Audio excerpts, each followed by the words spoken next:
عليكم ورحمة الله وبركاته. اللهم صل وسلم وبارك على سيدنا محمد عليه افضل الصلاة والسلام. وصفتنا النهارده هنعمل مع بعض هنعمل مزاليكا بالكبد والقوانص بتاعة الفراخ اللي هي بناكلها جاهزة، اللي هي السندوتشات الجاهزة بتاعة المطاعم او العربيات الموجودة في الشارع. بالعكس دي احنا عاملينها بطريقة نظيفة. انا غاسلة الكبد والقوانص بتاعتي وشايلة حتى القلوب، بصوا فتحها، شايلة اي تجمعات دموية ومنضفها.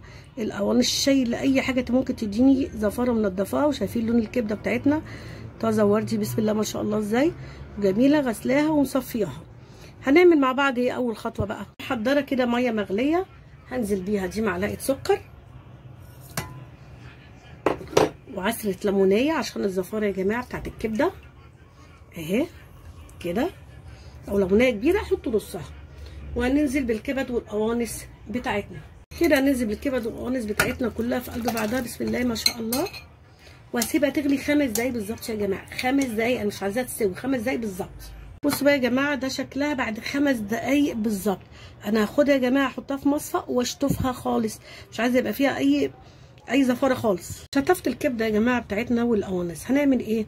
انا هقطع القوانص الاول كده، شايف ان هي لسه سخنه، هشطفها في المصفى وابتدي ان انا اقطعها اي تقطيعه كده. بس هقطع القوانص كده الاول، اي تقطيعه انتوا حابينها كده. واحط القوانص كده على جنب. هناخد كده القوانص حتى القلوب اهي، هي مش مستويه يا جماعه، بصوا مش مستويه لسه، ما استوتش من جوه، بس انا عشان انزل منها الزفاره. وهعمل برده كبدايه اي تقطيعه. كل بقى الكميه بتاعتنا نعملها بنفس الطريقه اللي انتوا حابينها. في الاول وفي الاخر هي تتعمل سندوتشات. شكل المزاليكا بعد ما قطعناها، الكبد في ناحيه والقوانص في ناحيه. هنعمل ايه مع بعض؟ انا حاطه كده معلقه سمنه وشويه زيت هيسخنوا، وهنشوف هنعمل مع بعض ايه. السمنه بتاعتي ساحت كده مع الزيت. هنزل الاول بالقوانص. القوانص يا جماعه اشوحها تشويحه عشان عارفين الكبده ايه ما بتاخدش تسويه زي القوانص. اشوحها كده تشويحه.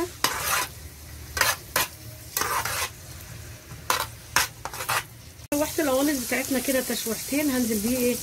بالكبده بتاعتنا ما شاء الله، واقلب كده برده اشوحهم بقى ايه مع بعض شويه. بصوا يا جماعه انا شوحت الكبد كده مع القوانص. معانا ايه بقى يا جماعه؟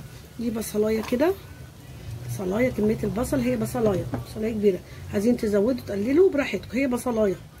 بصوا بقى يا جماعه نحط ايه؟ التوابل بتاعتها مش كتير، عباره عن ملح فلفل كمون وشويه كزبره. انا بحب احط كمون يا جماعه، حابين تستغنوا عنه براحتكم، بس انا بحب احط للكبده عامه شويه كمون.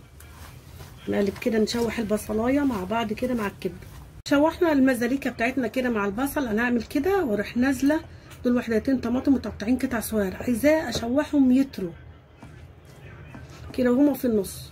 بصوا بقى يا جماعه بسم الله ما شاء الله الريحه تحفه بجد، بسم الله ما شاء الله. هننزل بقى، انا مقطعه قرن فلفل صغير، قرن فلفل كبير حلقات كده، وقرن رومي.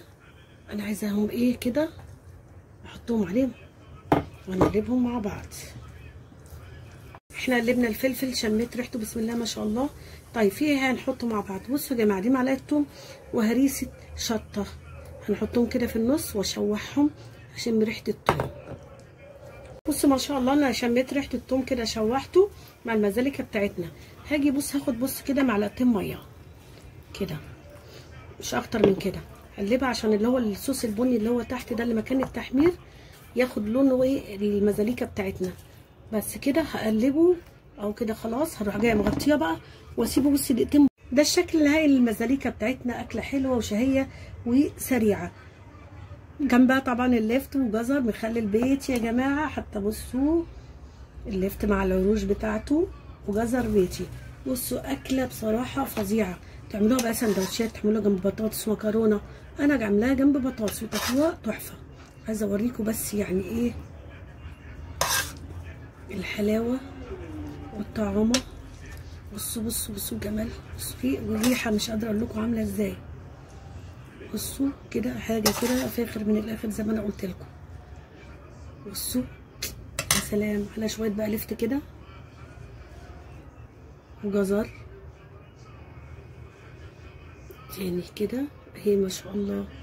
مش هكتر عشان الكبده بتاعتنا او المزاليكا بتاعتنا تبان.